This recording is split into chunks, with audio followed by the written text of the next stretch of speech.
Kementerian Pertanian mencatat realisasi akad kredit usaha rakyat sektor peternakan hingga 7 September 2021 mencapai 14 triliun atau 14,77 triliun rupiah. Ya, di mana angka tersebut mencapai 98,08% dari target pertanian, yakni sebesar 15,5 triliun rupiah. Direktorat Jenderal Peternakan dan Kesehatan Hewan, Kementerian Pertanian mencatat realisasi akad kredit usaha rakyat sektor peternakan sampai dengan 7 Desember 2021 mencapai 14,77 triliun rupiah atau 98,08% dari target Kementan sebesar 15,05 triliun rupiah. KUR di sektor peternakan sudah diakses oleh 436.146 debitur dan digunakan untuk usaha produktif pembibitan dan budidaya sapi, ternak perah, kambing, domba, dan unggas. Terdapat realisasi kombinasi pertanian perkebunan dengan peternakan atau mixed farming sebesar 5,26 triliun rupiah untuk 204.682 debitur, sehingga total kontribusi KUR untuk usaha peternakan adalah sebesar 20,03 triliun rupiah. Catatan ini tidak lepas dari upaya pemerintah yang telah mengimplementasikan sejumlah program kebijakan KUR dan pembiayaan bagi usaha mikro kecil dan menengah di masa pandemi COVID-19. Salah satunya adalah penambahan subsidi bunga KUR. Hasilnya pada tahun 2020 bunga KUR sebesar 6%, sedangkan di tahun 2021 bunga KUR turun menjadi hanya 3%.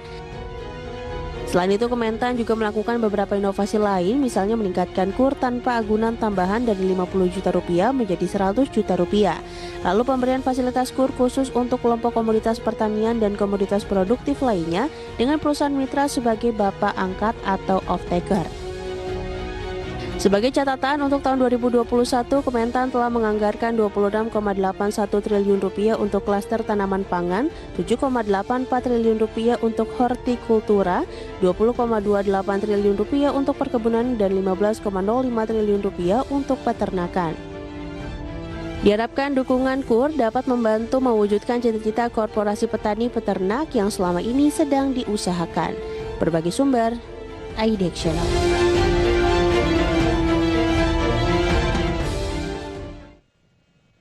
Pemirsa, untuk membahas tema menarik kita di pagi hari ini yaitu soal mengenal startup investasi ternak, sudah tersambung melalui line Zoom bersama Ray Reski Ananda, yaitu founder dari PT Bantu Ternak Indonesia. Halo Mas Ray, bagaimana kabarnya?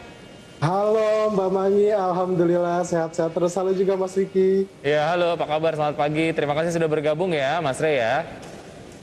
Oke, Mas Ray, kalau sebelum saya menggali lebih lanjut mengenai Bantu Ternak, saya pengen tahu sebetulnya bagaimana Anda melihat supply and demand dari produk ternak di Indonesia.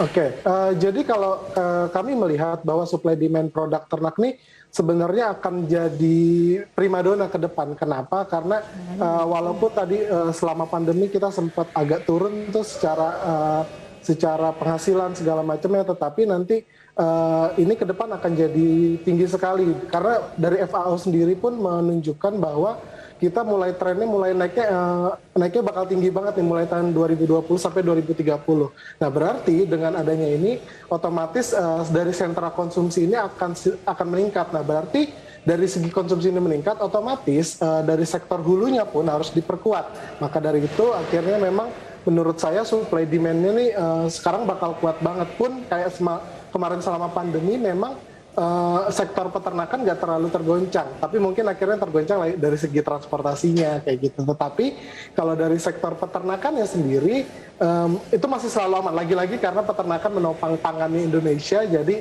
pasti selama pandemi itu tidak ada masalah sih. Seperti itu sih Mbak, Mas. Oke, itu kalau dari sisi supply and demand soal produk ternak. Tapi kalau dari sisi supply and demand untuk investasi hewan ternak, seperti apa, Mas Ray? Kalau kita bicara tentang investasi, memang lagi-lagi itu kayaknya kalau kita mengacu sebenarnya dari tahun ya sebelum-sebelumnya, sebelum masa pandemi ini cenderung naik sebetulnya. Nah, memang akhirnya pada saat awal-awal pandemi ini ada mulai penurunan, sangat wajar gitu karena memang kondisinya waktu itu kurang bagus. Tetapi kalau kita melihat iklim investasi sekarang, apalagi dengan ada bantuan pemerintah penyaluran kurs segala macamnya, nah ini sudah mulai membuat bergairah lagi nih sektor peternakan. Nah, jadi kalau saya kan sendiri kebetulan banyak berfokus di sektor sapi potong, jadi kita sapi pedaging. Nah, jadi untuk sapi pedaging sendiri sudah mulai nih kelihatan trennya investasinya mulai naik-naik lagi dengan forecast tadi secara FAO ini bakal konsumsi di Indonesia bakal terus naik. Nah, ini akan mulai tahun 2022 ini akan menjadi mulai titik awal lagi bangkitnya nih investasi peternakan seperti itu.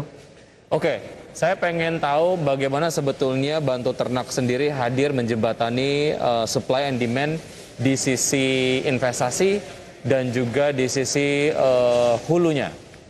Ya, jadi lagi-lagi kita Bantu Ternak itu hadir kita sebagai agregator sebenarnya. Jadi berbeda dengan sektor seperti mungkin unggas seperti itu. Kalau kita di sapi potong sendiri ini agak berbeda nih, agak tricky sendiri. Jadi bahwa sebenarnya kalau untuk sapi potong sendiri kita bahwa hampir mayoritas 90% lebih ini peternaknya adalah peternak-peternak desa seperti itu, sehingga untuk masuk ke investasi peternakan sapi potong perlu ada ya mungkin seperti bapak angkat atau penjamin bahwa peternak-peternak yang ada yang nanti akan diinvestasi tidak ada kendala gitu, karena lagi-lagi mungkin jauh banget sebelumnya tahun 2000-an awal, 90-an awal, bahwa kalau kita ngasih investasi ke peternak-peternak sapi potong gitu, itu biasanya sapi-sapinya suka hilang, suka kurang bagus. Nah, makanya akhirnya kami sebagai Bantu Ternak itu sebagai agregator untuk menghubungkan itu. Jadi kami pun tidak bisa menerima sembarang peternak. Jadi kita memang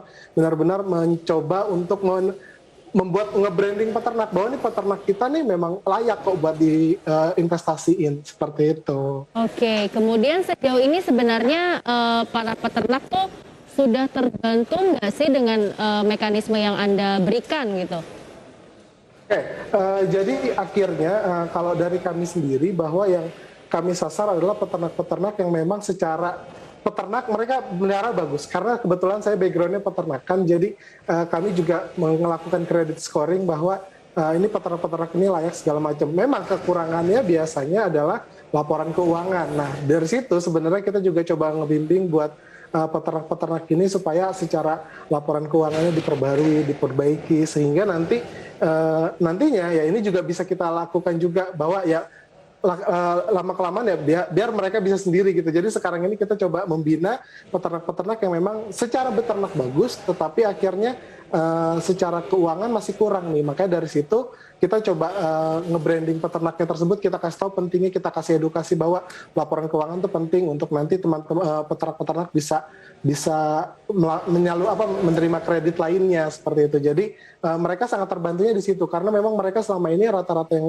di kami adalah yang memang secara akses keuangan masih agak kurang seperti itu. Ya, Mas Rey, saya ingin melanjutkan yang tadi, gambaran return of investment-nya bagi investor yang berminat nih untuk berinvestasi di peternakan yang kemudian dikelola ataupun diagregatori oleh PT Bantu Ternak Indonesia. Gimana gambarannya?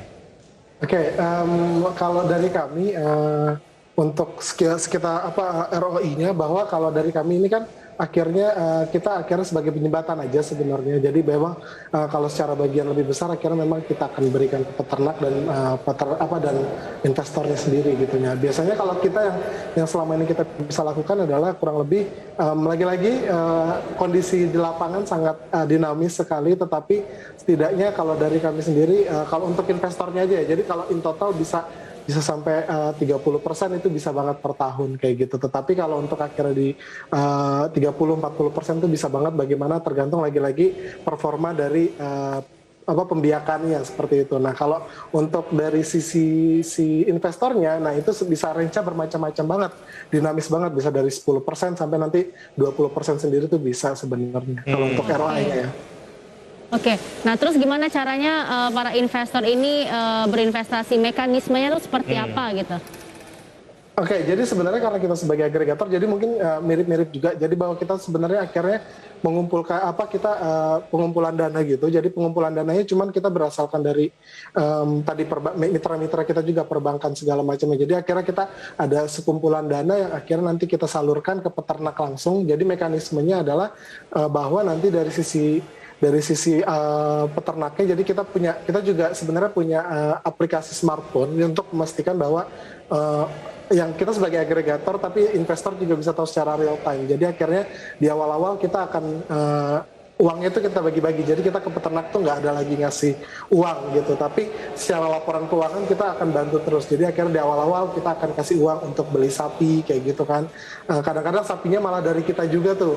Kita ngedatengin sapinya langsung ke peternak, kita bawa ke kandang mereka fokus pelihara aja. Jadi kita karena dari peternak keahliannya adalah memelihara ternak, yang sudah jago melihara ternak, ya udah fokus mereka adalah melihara ternak, keuangan segala macam itu urusan kita. Jadi awal kita kasih ternaknya ke mereka, lalu nanti kita juga supply bahan makanannya gitu, makanan konsentratnya kayak gitu. Lalu juga kesehatan, asuransi juga. Jadi semua sapi di kita tuh kita asuransikan, sehingga nantinya apabila ada force major yang kita nggak pengen, itu bisa kita atasi seperti itu. Jadi kita kalau skemanya seperti itu. Jadi kita fokusnya, dan peternak kita kasih aplikasi supaya mereka bisa secara real time ngasih kabar ke pemilik dananya bahwa ini sapinya kondisinya kesehatannya lagi bagus, lagi berat badan lagi naik, seperti itu sih kalau mekanismenya. Ya, perkembangan mengenai sentra-sentra peternakan yang sudah menjadi mitra dari Bantu Ternak sendiri, dan perkembangan dari jumlah investor dan dana kelolaannya lah ya, dalam tanda kutip, yang sudah dikelola under Bantu Ternak sejauh ini seperti apa? Ya, jadi kalau kami itu sekarang kalau perihal mitra, kita sekarang sudah ada di Jawa Barat, di Jawa Tengah, daerah istimewa Yogyakarta, Sulawesi Selatan, Nusa Tenggara Timur. Itu lokasi sentra-sentra mitra kita. Jadi karena memang di 5 lokasi itu kita banyak mitra, dan akhirnya kalau jumlah investor yang kita miliki sekarang ada sekitar 1000-an lebih investor. Jadi itu kita pecah ya. Jadi dana yang kita terima terus kita lihat ini adalah milik beberapa nasabah seperti itu, beberapa orang. Nah itu sekitaran 1000 orang ya. Kalau kelolanya ya sekitar ya udah miliaran lah seperti itu kalau untuk sekitaran dana yang kita kelola. Oke, mudah-mudahan target dari Bantu Ternak sendiri bisa tercapai gitu ya, dari sisi mitra peternaknya sendiri, kemudian juga dari sisi investor. Tapi yang jelas kalau dilihat dari sisi peternaknya sendiri, semoga memang betul-betul terbantu oleh keberadaan dari Bantu Ternak supaya semakin sejahtera lah. Oke. Mas Rey, terima kasih sudah bergabung bersama kami. Sukses selalu, sehat selalu. Sampai jumpa. Terima kasih Mas Rey. Thank you.